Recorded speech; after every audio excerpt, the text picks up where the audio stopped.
Alright, it's time to check out the Wuthering Waves closed beta test 2. I hope it's so good that I wouldn't want to leave. Wait, I can't leave. Oh no. Alright, Wuthering Waves CBT2. So, Kuro's out there trying to take back what it means to be a beta test, and that's a massive W considering how most other games actually put out an early access masquerading as a beta test. From what we've seen so far, Kuro has been paying attention to the criticisms of the first beta test and went to work addressing some of the issues that some of the testers have pointed out. But let's just say, hopefully it's not a one-off thing. So, is this game the Genshin killer? Honestly, who cares? I'm pretty sure you're going to hear the same spiel over and over again about WoW killers or Destiny killers, and the only ones that can kill their own game is, their own game, yada yada. You know the song and dance, and you definitely won't hear the end of it. Sure, this game competes in the same space, but what really matters is if the game is good. So, what is Wuthering Waves like now? Well, even though this is a beta test, I really like this game. Kuro is definitely cooking, and they are hitting the right notes. It's really exciting. But they still have a lot of work to do, and there are some rough edges that they need to iron out.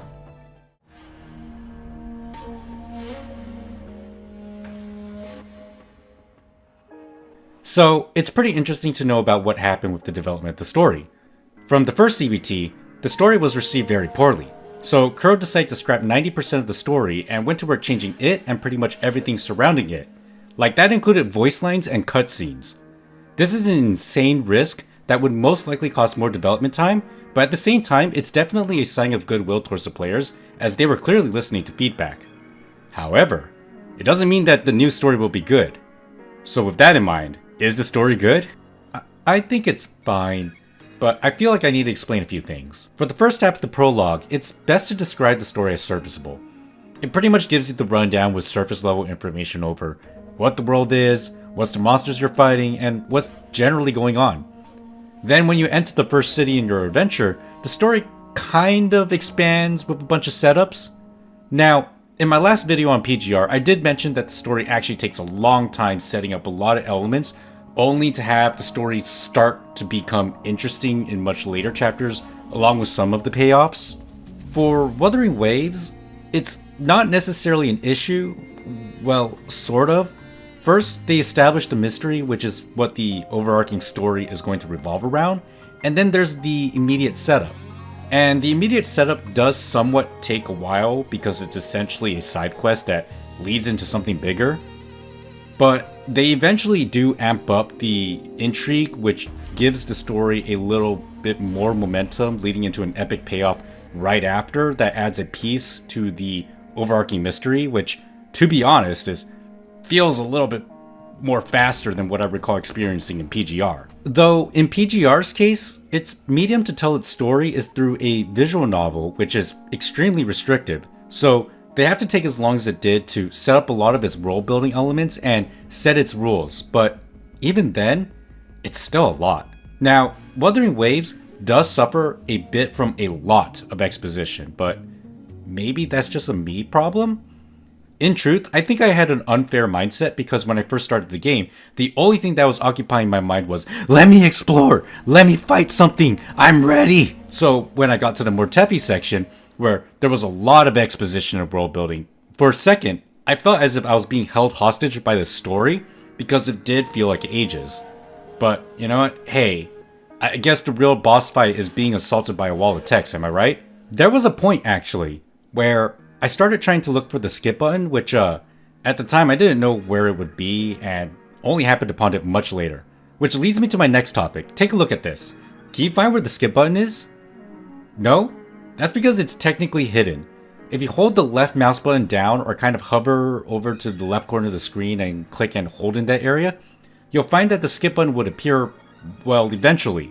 And you have to keep holding it down in order for the dialogue to fully skip. There are times, in fact, where you might have to click multiple times for it to even show up. That said, it's nice to know that a skip button exists, but I really dislike the fact that the skip button is not visible, and there are times I don't understand the conditions of what allows the skip button to appear, or when can it appear.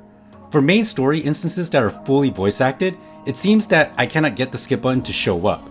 or maybe you cannot skip these important story sections. Then there's the case with the character story quests.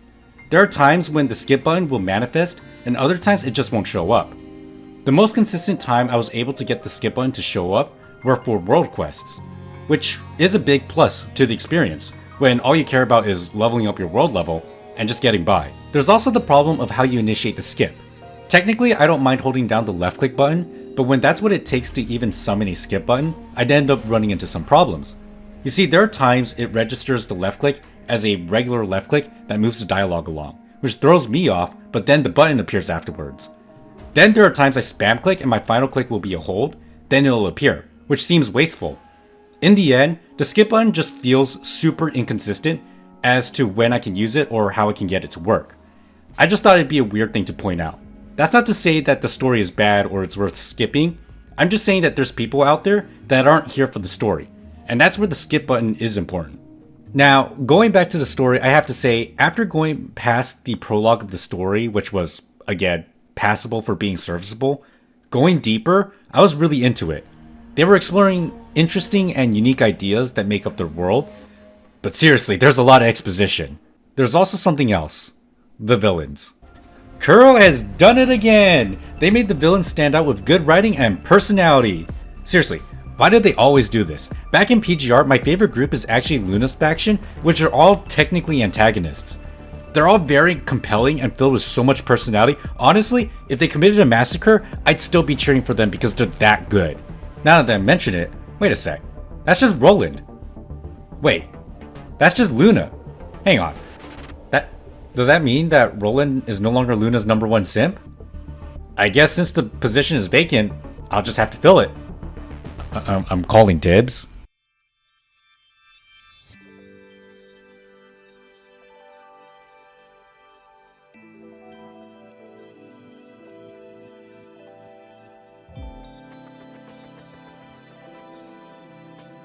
I don't think I need to criticize their presentation that much, because it's okay, and at times really good.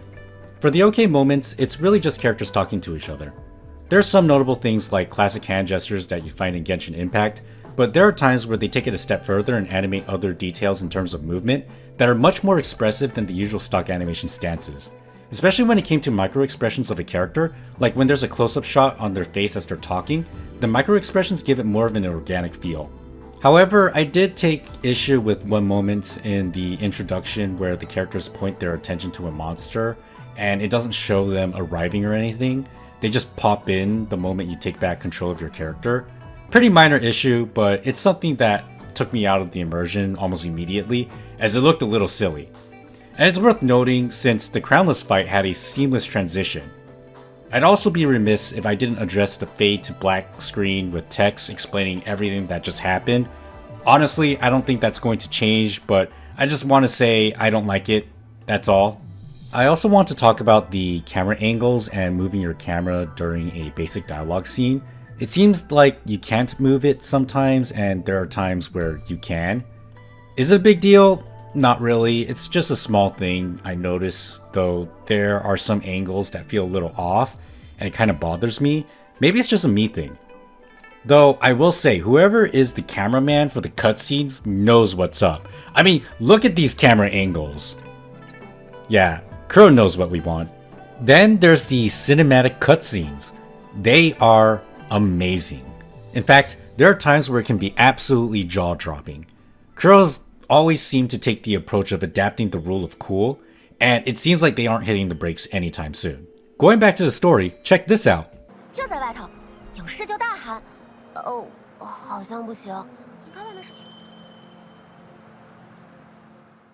In case you missed it, the dialogue just cut off right then and there. What I did was I put the dialogue on auto so the dialogue itself would move in a cohesive manner, or so I thought. There are times when the dialogue is out of sync and goes behind or ahead of the lines. I get it, it's a beta test, and it's clearly unfinished. But it's worth pointing out, especially when I've had it happen to me multiple times. There's also the case of dialogue choices. I do like that some choices do result in different reactions, though they ultimately lead to the same result. However, there are some choices that just make no sense to me. Like, what do you mean, well said? Who responds to what do you want with well said? Again, a minor gripe. I don't know. There were moments like these where I was just confused about the choices that I have because I felt that it didn't make any sense in the flow of the conversation, unless I'm missing something here. Or maybe something was lost in translation.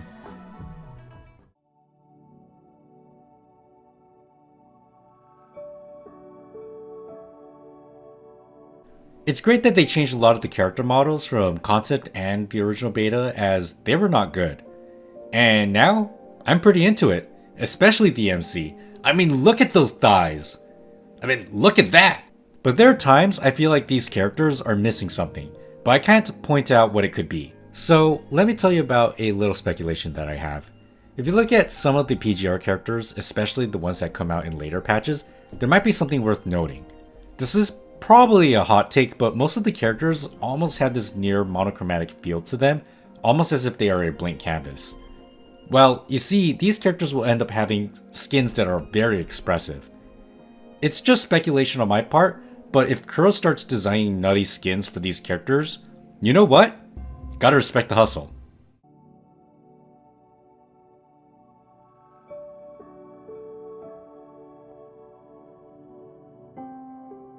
Alright, let's talk about the gacha. This time, Kuro ain't playing. We aren't getting 100% guarantee after 60 rolls like PGR on a debut banner. Now we're stuck with a drop rate of 0.8% and an overall of 1.8%, along with a pity system of 80 rolls for a 50% chance to get the limited character and a possible 160 for a guarantee. Yeah, not entirely shocking. Not that I'm defending this or anything, but it's just how it is now. That's not to say Kuro stopped their generosity. Actually, it's quite the opposite. Before I get into that, I want to quickly point out the beginner banner where the 10 pools cost less lustrous tides, the standard roll tickets basically, with a limit of 50 pools and a guarantee of a 5-star among them. That's pretty standard if you've been around some gacha games. Now, the generous part, the weapon banner. In classic Kuro games fashion, they decided to put their guarantee elsewhere, and that's the weapon banner. At Pity, you're able to get the featured weapon, just like that. No 50-50 BS, no convoluted track to go on, just get the weapon and save the rolls for something else.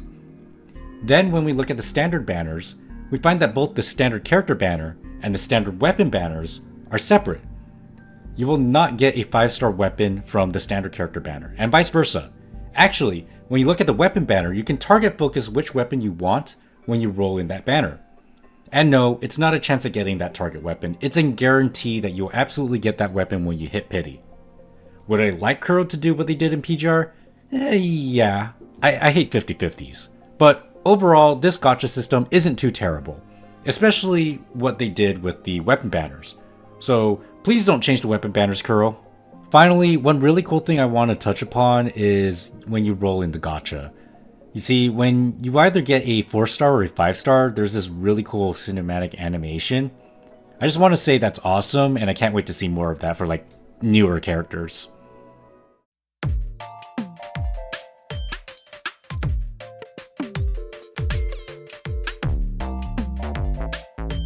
Now, I have to repeat, again, this is a beta, and everything is subject to change. But, for the love of God, please Kuro, don't change this section.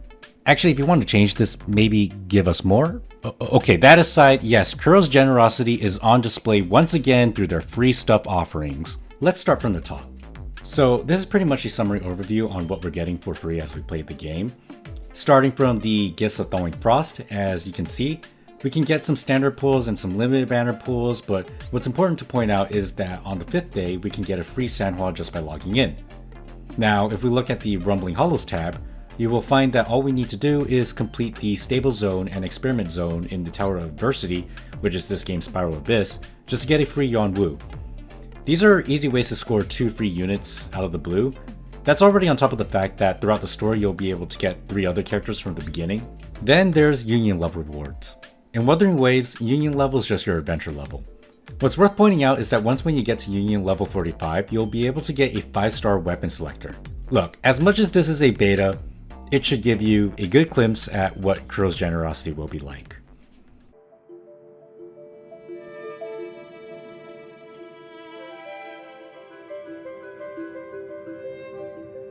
The world that is currently playable in CBT2 is no joke. It's ginormous for what we can explore at the moment.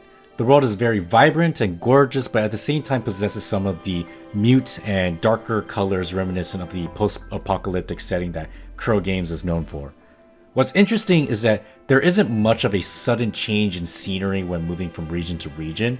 Each area seamlessly connects to each other in a believable way that nearly makes you forget that you entered in a different region almost completely.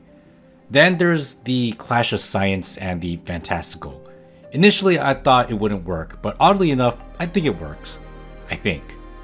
I mean, there are times I forget, oh yeah, this world has cars and giant motorcycles and guns. As per usual, the world has a bunch of collectible materials, some puzzles, some very interesting secrets, endemic life that you can kill, monsters and some homeless people you can beat up. Occasionally you might find some turf wars here and there to make the world feel alive. Okay, here's the thing. The reason why I sound so unsure about this whole thing is because I feel conflicted about the population of the world. I understand that this world has puzzles and people, but I feel like it's not enough to make the world feel alive.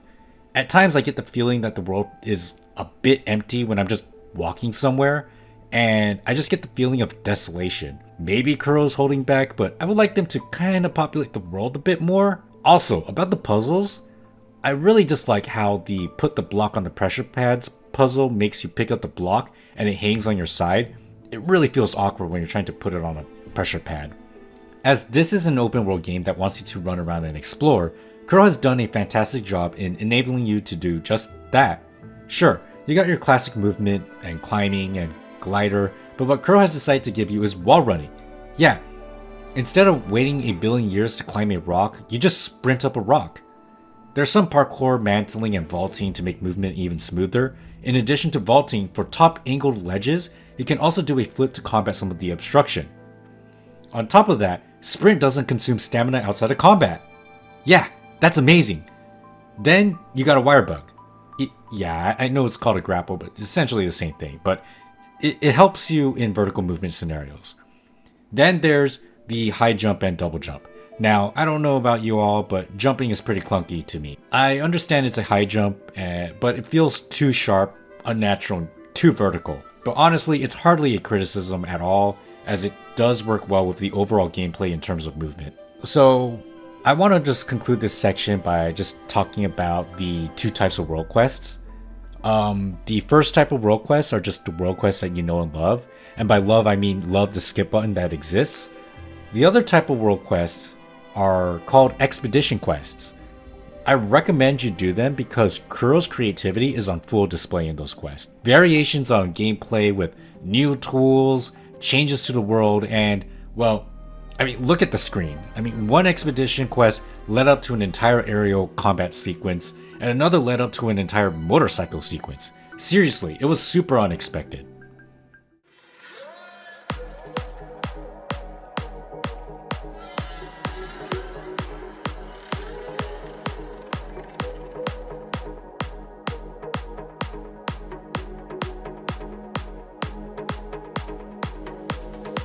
Alright, Kuro has proven their excellence in their action combat and boss design. Wuthering Waves would be a perfect place to showcase all that they have learned in PGR and put that in. So behold, Wuthering Waves Combat.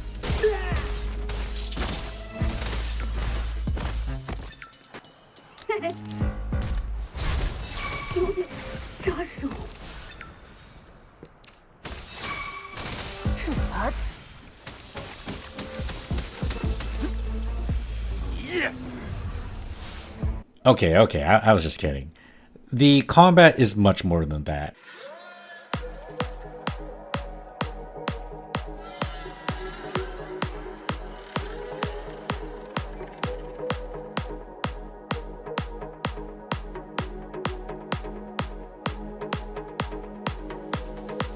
Unlike PGR's 3-ping orb combat system, Wuthering Waves combat is much more streamlined.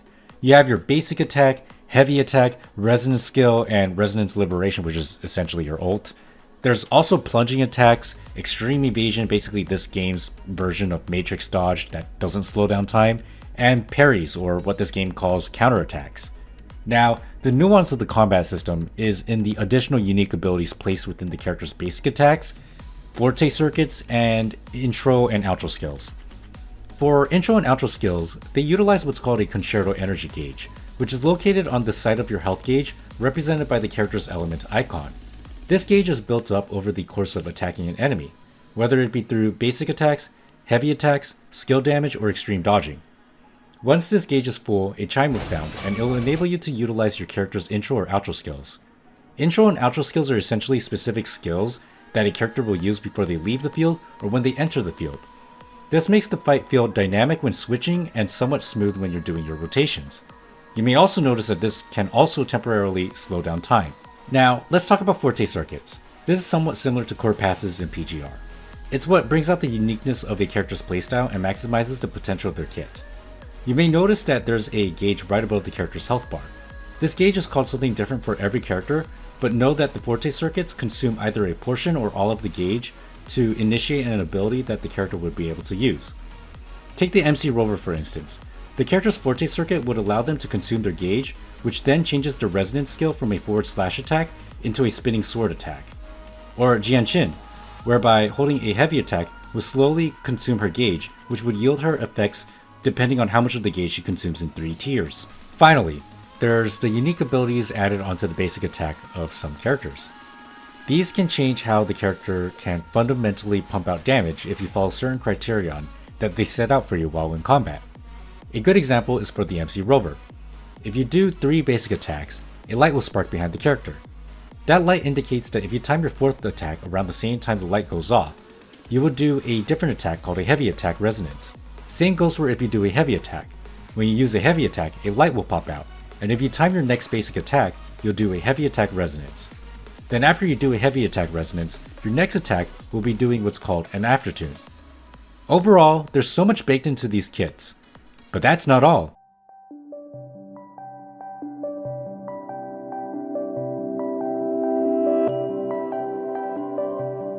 Wuthering Waves introduced a system called echoes, where after you kill a monster or a boss, there's a chance that it'll drop an echo which you can absorb. Once when you absorb it, you can equip that echo like a piece of equipment. This is pretty much your artifact system. Now, there's an entire system revolving around echoes, but I won't go into too much detail right now, as there's plenty of things to talk about, like leveling up your data bank or echo cost. Yeah, there's a lot to talk about. Anyway, what you need to know is that echoes have main stats, substats, and drops with random set bonuses, but also, when you equip it to the first slot, you can use the echo skill, which is basically summoning a monster of that echo or even becoming it, and then have it use a skill that provides certain benefits. Yeah, we're pretty much playing Pal World now. Oh, and there's shinies if you're wondering. What's crazy is that bosses can drop echoes that you can equip, and then it can turn you into those bosses when used. But hey, who needs bosses when you could do this?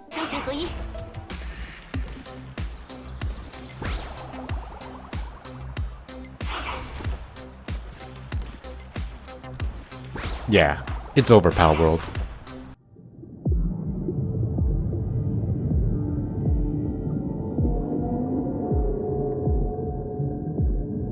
There are a couple of endgame activities in the world to touch upon. First is the Tower of Adversity, which is this game's take on the Spiral Abyss from Genshin or MOC from HSR. It's a nice place to try out the aptitude of your team as you build them up, but to be honest, I have this feeling of been there, done that. Then there's the Depths of Elusive Realm, which is the roguelike game mode that is similar to HSR's Simulated Universe. You get buffs and other unique changes that are exclusive to that game mode, which varies gameplay, but if you've played Simulated Universe, you kinda get the gist. Ultimately, these two activities are very arcadey, which is nice to do every now and then, but that isn't why I'm here.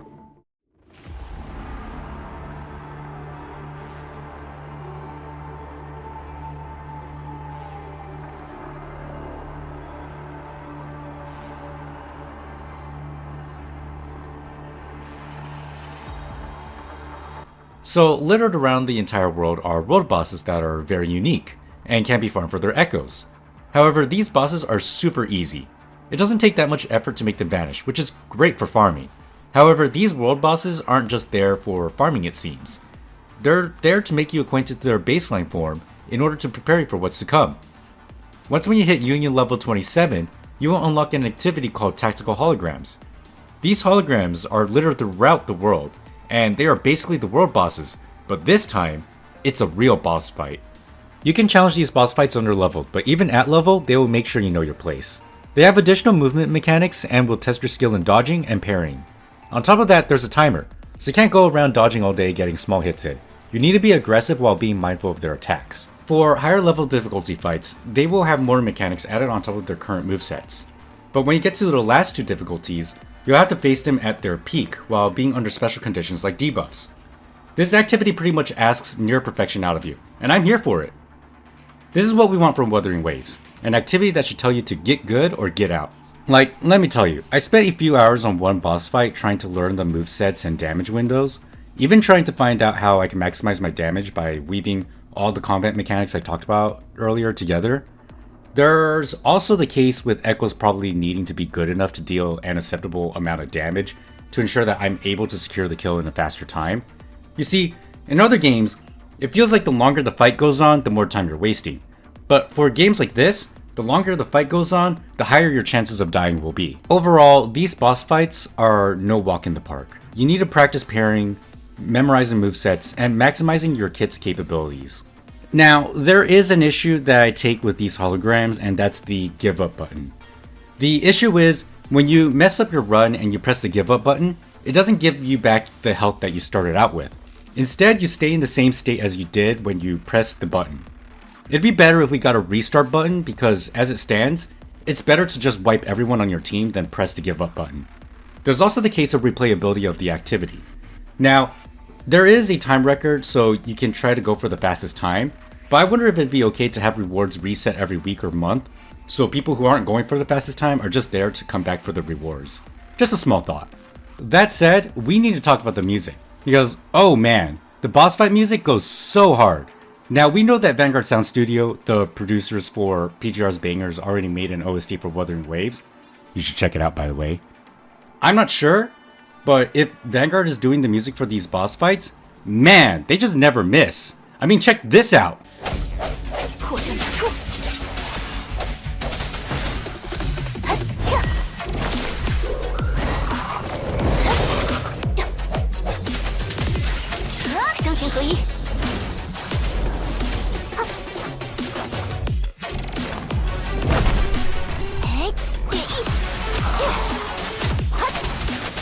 Seriously, I can't get tired of this.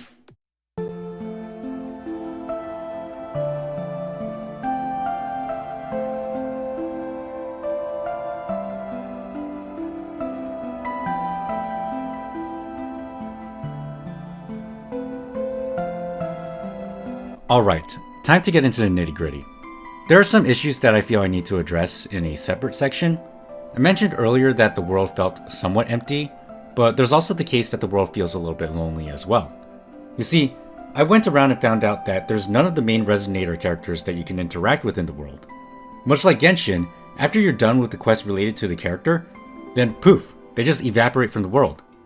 I guess they just became one of the frequency or something. Then there's the loot situation. It's fine for stacked item scenarios where you can hold F to collect all, but I'm tired of opening a chest and then the loot pops out, so I have to hold F to pay respects to them, and then sometimes it doesn't even vacuum all of the loot. In truth, I'm tired of holding F every time I open a chest. I just want to open one, get the loot, and move on. Another issue is the lock-on system. I don't know if it happens to anyone else, but sometimes it absolutely goes haywire on me, or the camera just sticks into walls. I had to fight back against the camera like I'm playing Dark Souls or something. I just hope it gets workshopped a little bit more. Because when it works, but when it doesn't, it's really frustrating. Finally, there's the hot button topic on echo farming. Now, for general farming, you can farm tacit fields to get echoes, but if you're at Union level 30, you can technically farm infinitely by jumping into other people's worlds and killing their mobs for a chance at some more echoes. For bosses especially, you can absolutely farm infinitely for their main stats. But the issue actually lies in their substats. When you get your echo, the substats are completely blank. The only way you can attach substats to these echoes is only when you level the echo at a certain interval and spend a material that you have to spend the game's stamina to get in order to tune them. This means that by the time you get an undesirable substat on the second slot, you have already invested materials to get that echo to level 15.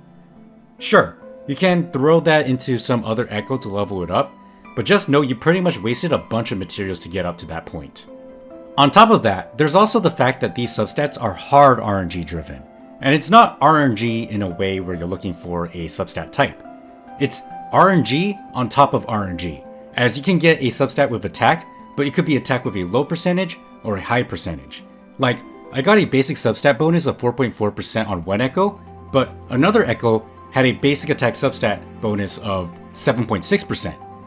I've even heard rumors that there are probably larger disparities in these stats. So not only do you need to roll for the ones you want, but you also need to hope that you don't get it at its minimum amount.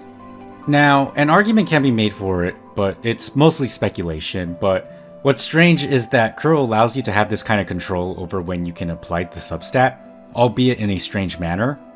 It makes you wonder if there's going to be a way to control what substat you can get, like memory resonance material pick from PGR, where you can get the exact resonance stat for your memories.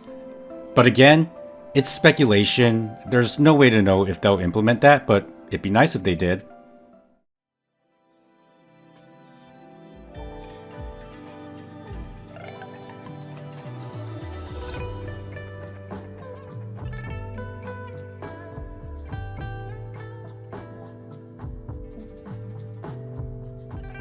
Overall, I had a decent time running around CBT2, trying to see what I like and what I really don't. And I'm glad Kuro's trying to make an effort to listen to the feedback. Let's just hope it continues. I'm pretty sure there's a lot more I missed, but if that's the case, there'll be other people who will speak up about it. In the end, I can't wait to see what the game will look like upon release, and I'm optimistic about where they'll take the game. It has so much potential, but the thing is, when the game officially comes out, if playing Destiny for 10 years now has taught me anything, I cannot analyze the game based on its potential. I can only analyze it from what I get. Even so, I love Kuro games. I mean, they just have that kind of energy that I like. Just a bunch of chill dudes trying to make a really cool gacha game. So here's to hoping. So that's the end of the video. So last video was a super elaborate way to subtly brag that I got into CBT2. So for this video, I guess I'll have to brag about something else. Oh yeah, for PGR, I got Crimson Weave along with her signature weapon and Cub. Imagine not having them, haha!